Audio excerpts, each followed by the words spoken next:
വെച്ച് വസിക്കുന്നതിന് ശേഷത്തിൻ്റെ തന്നെ കൈനൻ്റെ കത്താവിനോടിൻ്റെ സ്നേഹത്തിൻ്റെ കൂട്ടം ആശ്രയിക്കുന്നത് ദൈവമായും അവൻ്റെ വേണ്ടാതിനും മാർഗമായ മകമായെന്ന് രക്ഷിക്കും തൻ്റെ തൂൾ കൊണ്ട് അവിടുന്ന് മായ്ച്ചോളൂ.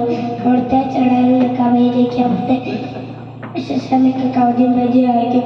രാത്രിയിലെ വേദയും പകൽ പക നാശത്തെ നീ പേടിക്കണ്ട. എൻ്റെ വീട്ടിൽ സഞ്ചിക്കാൻ മകമായി നശിക്കുന്ന വിനാശത്തെ നീ പേടിക്കണ്ട. എൻ്റെ പാസങ്ങളാൽ ജീവനാക്കാം. എൻ്റെ വർഷവശത്തുമായ ഞങ്ങളും നിൽക്കാത്തോ സമൂഹത്തിലെ ദുഷ്ടയുടെ പദവിയിൽ എൻ്റെ കണ്ണുകൾ കൊണ്ട് നീ കാണുന്ന കർത്താവിൽ ആശ്രയിച്ച് അത്യന്തം ഈ വാസം വെച്ച നൈകായിട്ട് വായിക്കയില്ല. ഒന്നർത്ഥം നിന്റെ കൂടെ സംഭവിക്കുകയില്ല. എൻ്റെ കൈകൾ എന്നെ കാത്തുപാലിക്കാൻ എൻ്റെ ഉടുമാട് കൽപ്പിച്ചുള്ള എൻ്റെ പാദം കണ്ടെ തൊട്ടാതിരിക്കാൻ എൻ്റെ വേണ്ട നേരെ വായിച്ചുള്ള സിംഗത്തിൻ്റെ എൻ്റെ മേമി നീ എന്നെ ചവിട്ടി നടക്കും. ഈ സംഘത്തെയും സംഘത്തെയും നീ എന്നെ ചവിട്ടി മരിക്കാൻ എന്നോട് സ്നേഹത്തെ ഒട്ടുകൾക്കാനെ രക്ഷിക്കുന്ന എൻ്റെ നാമായെന്നോണം ഞാൻ വെളിപ്പെടുത്തും. ഞാൻ രക്ഷിക്കാൻ മൗത്തപ്പെടുത്തുകയും ചെയ്യും. ഞാൻ ഈ കാഴ്ച നിറഞ്ഞ സമ്പത്തേക്ക് എൻ്റെ ദേശം ഞാൻ കാണിച്ചു കൊടുക്കുന്ന വിശ്വതയും പറയും.